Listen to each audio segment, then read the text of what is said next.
잘 아시다시피 이주호 교육부 장관님께서는 이명박 정권 시절에도 장관을 하셨던 분이에요.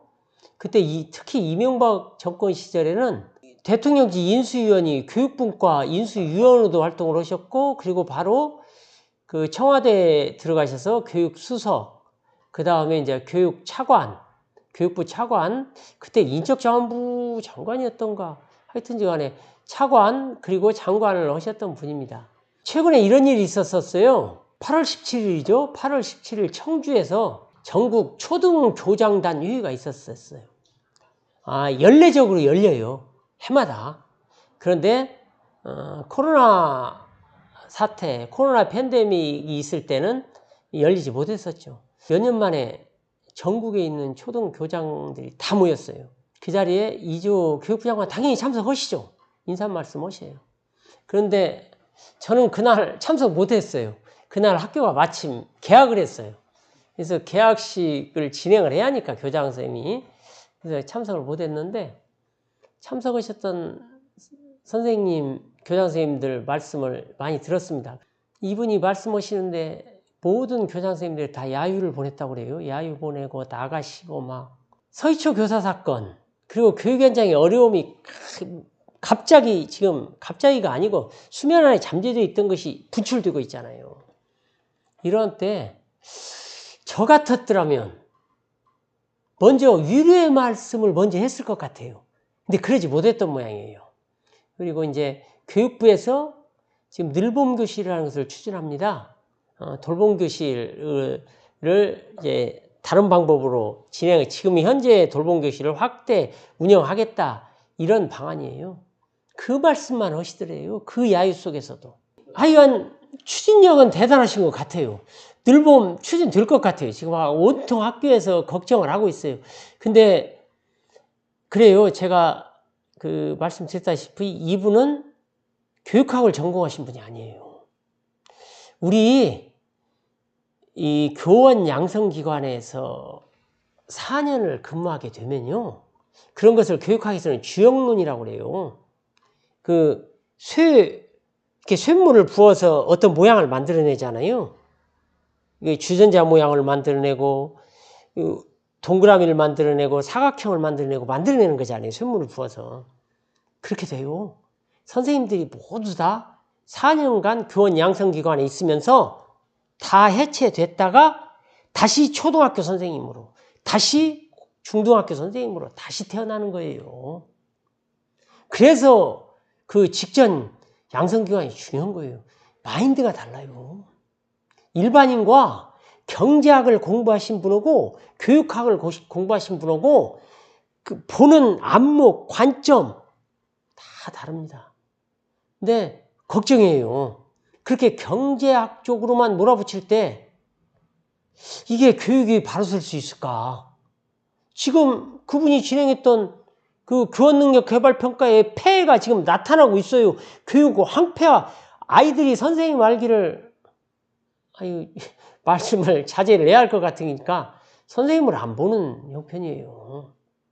평가 대상으로 봐요, 저 사람. 내가 저 사람을 고가 점수를 준다고 생각을 해요. 교육이 제대로 되겠습니까? 교육은 수량화, 계량화 할 수 없는 거예요.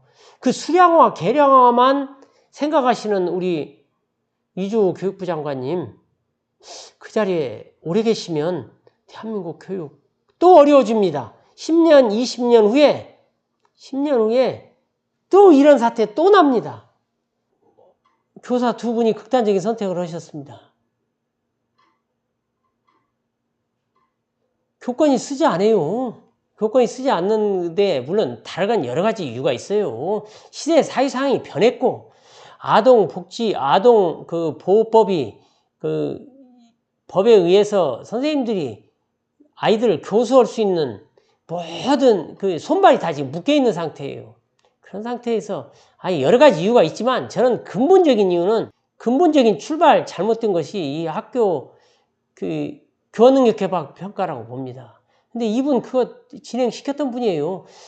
한 가지만 더 말씀을 드린다면, 이게 법으로 되기 전에 처음에 시행령으로 밀어붙였어요. 시행령으로 밀어붙일 때 여러 개 시도에서는 교육감부터 반대해서 진행하지 않았었습니다. 어떤 시도에서 그 교육감님이 하신 말씀을 저는 참 감명 깊게 들었는데, 이런 제도, 이게 정말 잘못된 제도라는 말을 그분 한마디로 저는 그분 한마디가 웅변을 하고 있더라고요. 교육감님이 말씀하셨대요. 사모님에게. 자녀가 고등학교에 다녔던 모양이에요. 그 사모님에게 내가 그 교원능력 개발평가 참가하기 어려운 게 자네가 가서 사모님 보고 이렇게 평가를 하라고 한 모양이에요. 사모님이 대뜸 그러더래요. 내가 담임선생님 얼굴도 모르는데 어떻게 평가하냐고. 지금 실상이 그렇잖아요. 우리 부모님들 담임선생님 얼굴 알고 계시는 분이 몇 분이나 되실까? 참 이게 문제 많습니다. 원래 이주호 교육부 장관은 학부에서 교육학을 공부했던 분이 아니에요. 경제학을 공부했던 분이에요. 이게 모든 것을 경제 논리를 따지는 거예요. 지금 늘봉교실도 그렇게 생각하는 것 같아요. 저는.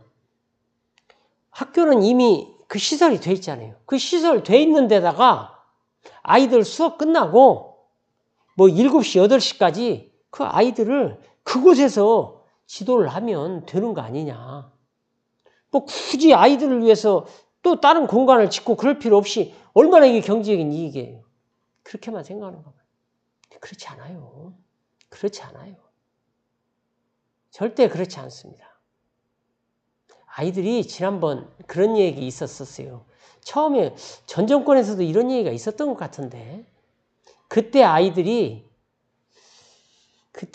뭐라고 했냐면 초등학교 3학년 아이들하고 인터뷰를 해봤어요.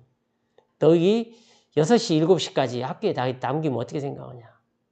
애들이 제가 금방 한 이야기, 이렇게 학교에서 지면 어디다 딱 앉고 또 좋잖아. 건물도 지을 것도 없고. 애들이 대뜸 한마디로 이렇게 했었어요.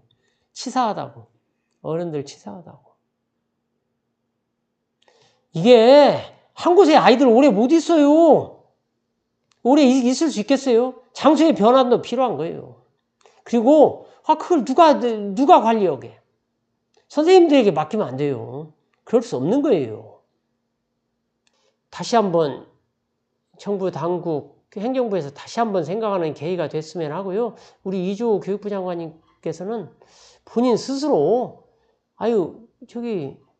금융 쪽으로 가셔야 맞을 것 같아요. 경영 쪽으로 가셔야죠. 가셔서 가지고 계신 역량 발휘하셔요. 그 불도저 같은 추진력 그런 데서 발휘하셔요. 그래서 대한민국을 살찌게 하고 대한민국을 세계의 리더가 되게 하는, 국가가 되게 하는데 크게 힘을 쓰셨으면 하는 바람을 갖습니다. 고맙습니다.